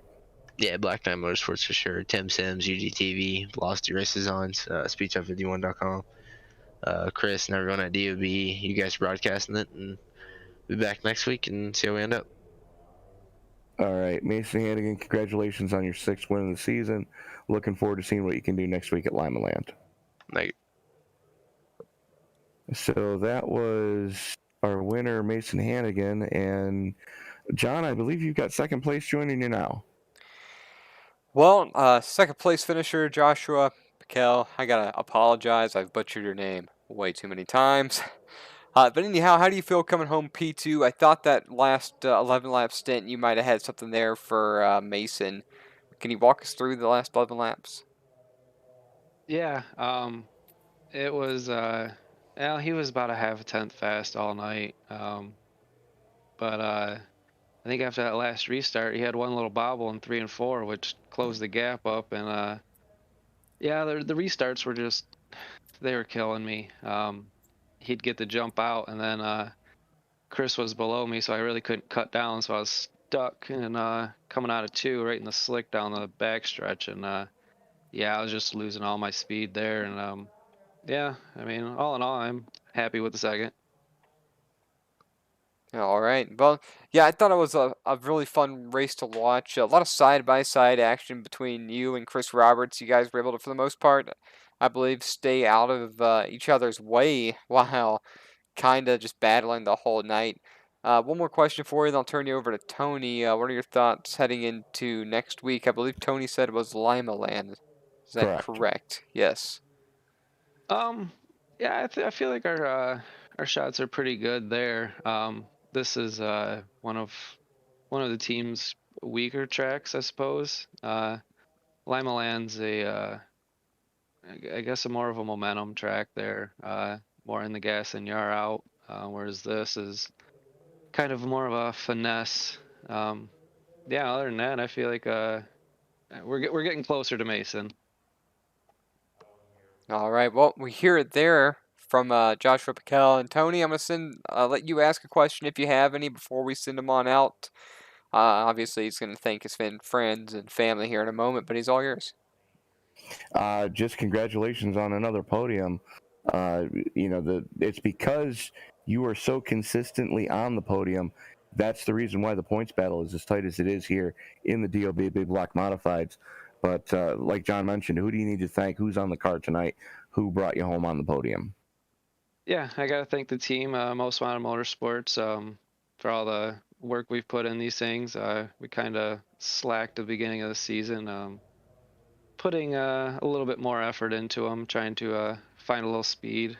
Detweiler Designs for the awesome looking car, Design Metal Art, and Chris Roberts over at DOB for putting on this thing, and you guys at Esports Broadcast Network for broadcasting it. All right, Josh, congratulations on another podium. Looking forward to seeing what you do next week at Lima Land. Yeah, thanks. So that was our second place finisher, Josh Piquel. And joining us now, the chief cook and bottle washer for the entirety of the DOB Dirt Series, the driver of the 93, Chris Roberts. Congratulations on your podium, sir. Thank you. About time. It's been a little too long since we've spoken to you last, in my opinion. Well, usually speak before the races, but that booth interview doesn't. That's count. what I mean. So That's what I mean. So finally got her. Got to thank Mason. He helped me out. He helped me out at Knoxville, and been showing some speed since he helped me out. Last week was just a disaster, so I don't know if the car was broke or I just couldn't drive the track last week. Really had no speed, but this week, tonight, car was fast all night long. You and Mason were about the only two cars we saw sticking to that low lane most of the night. I mean, were you finding the moisture down there, or was it just you made your bed and you were going to lie in it no matter what? Well, after the heat race, winning that thing on the top side, I kind of liked the top and was battling Eric for a long time up top, and the yellow come out and it scored me third, so that put me back on the bottom and just, either had him or Josh on the outside, so never really got to go back to the top side, but there at the end of the race was hugging the wall down the backstretch, trying to get all that moisture down there that we could to get a nice run off of two.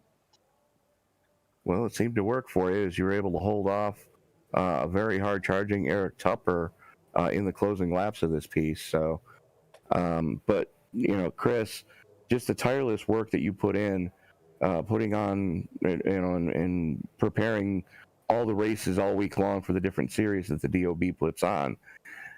I'm going to turn this over to you right now. Who do you need to thank? Who helps you? And the floor is yours, Chris. I gotta thank everybody who's stuck with us through the second kind of restructure deal that we did mid-season here. The racing action has improved greatly. If you tuned into the USA race last week, that was a disaster. I think the Oswego type holes out of 4 all the way into turn 1 didn't help none. So that's it. It sucks. The 360 race this season, USA, was nice and smooth, and then they've done some hot patches. And after that race Thursday, and we ran 360s at USA again Tuesday, the whoops are back, unfortunately. But thanks to the drivers that stick around, they're the ones that make the race in the way it is. I mean, you saw, I don't know, cautions were a little high in my opinion for this race, but I mean, you saw some great racing, and that's what the drivers are capable of. It's great side-by-side racing. I believe that feature, I was racing with somebody the entire time, either with them on the outside or the inside. Thanks to the fans that tune in and watch. Got to thank the Streaker brothers for coming on and broadcasting our 410s and big blocks for us this season. Thanks some of the companies that helped us in the past. Matt with Wicked Cushion, Wicked Energy Gum, Wicked Cushion Esports, Wicked Brands. Gotta thank Design Metal Art. We got a deal, and I get our top 3 trophies from there. Got some, you can either get some mugs or some beer glasses and whiskey glasses I give out to the top 3. So it's a nice, unique little thing there. Yeah, thank you guys for, even though you had the change of ownership, we're still working together. We found a way to make it work, and we'll enjoy the rest of the season. And thanks to my admins who help out when they can. And once again, everybody for making it what it is. All right, Chris, looking forward to seeing what you can do next week at Lima Land, and congratulations on the podium here tonight at the port. Thank you, and I plan on trying to carry that left front over top them inside tires all night long. Good luck with that. Done it in a small block, so. Yeah, big block, though, a little bit different on the torque curve. So we'll see you next week, Chris. Best of luck to you then. Thank you. So, John, your first DOB dirt night in the books. your thoughts on what you saw tonight? Well, I was a little bit more excited coming to the big blocks as opposed to the sprints, but it's just because I'm a little bit more familiar with that style of a car. Um, I wasn't a huge fan of the sprints, but not to say there wasn't a good show. That was faster paced. It seemed like everybody spread out a lot faster, and they got side by side easier at the same time. Um, it was almost like they were faster, but that's probably just because they're smaller. In this case, everybody stayed, for the most part, bunched up really, really well, and there was always battling side-by-side action. Things were really tight. Drivers were leaning on each other a little bit. And another thing, you could just paint these cars a lot better, in my opinion. There's a lot more paint surface. But I had fun. But Tony, the real factor, in my opinion, of this was you. Like, I mean, doing this from a hospital bed, day after surgery. I thank you a lot for being here to help me call this show. Without you, this would have been quite a bit harder. Well, what can I say? I love me some dirt racing. You know, I grew up, you know, at Weedsport and Rolling Wheels, Brewerton, and Fulton Speedways. You know, those are the dirt circuits around here. You know, it was Friday night at Brewerton, Saturday night at Fulton, Sunday afternoon at Rolling Wheels, and then a Sunday nightcap at Weedsport. So, I mean, that's how I grew up with the big block modifieds. But you know, I feel well enough to be able to do this. I mean, if I had to do physical labor right now, yeah, that would be a definite hard no. But all I got to do is watch a video screen and try to figure out what I'm seeing. So, you know, these guys made it easy on me tonight. I would say they did a quite a good job, but I guess let's go ahead and talk about the results at this point, Tony. I've got them up on screen if you want to take it away. All right. And I crashed. Awesome. Yeah, go figure. That's all right. You've got 2 hours of great commentary in for us, but I can go down the line. So Mason Hannigan, winner the 6th time this year, or season, I believe is what you mentioned, Yes. Tony. Joshua Piquel, so close, but not quite there. Says he's getting faster and getting closer every week. So maybe in a couple weeks, it might be his time to shine over top of Mason Hannigan. We'll be keeping an eye on that. Chris Roberts, Tony seemed rather happy that he has a podium finish. Good job for Chris Roberts. Lengthy job explaining the league, thanking the right people. Just seems to be real happy to be here. Kudos to him for the 3rd place finish. Eric Tupper, Greg Keppel, and Zachary Bardsley, and you know, it goes as far as John Bragman. Those 4 drivers were battling for 4th all night. All 50 laps, these guys were back and forth. Eric Tupper ends up getting the 4th place position with Keppel 5th, Zachary Bardsley 6th, and Bragman 7th. Kyle Stoltz has I'm going to say a decent night for a driver who had multiple run-ins with the wall, spun it a couple times, finishes 8th. Darren Detweiler finishes 9th with Russell Berry 10th. Scott Finstermaker has some trouble here and there, finishes 11th. Dean Reynolds manages to finish 12th after kind of really smacking the wall on the right side of his machine, I believe it was. And you thought he was going to be in another caution. We placed our bets, and I don't think I saw him involved in another one. Well, he got caught up in someone else's dumpster fire later on, but he wasn't the cause of it. So, yeah, no, I was completely wrong about that one. I thought that car was written off. So, hats off to him for hanging on. Looks like Andrew Clark in 12th. No, sorry. Reynolds in 12th, Clark in 13th. Jeremy Prey, after barrel rolling the car in the middle of 1 and 2, coming home in 14th and running out the field in 15th, is Tyler Hanselman.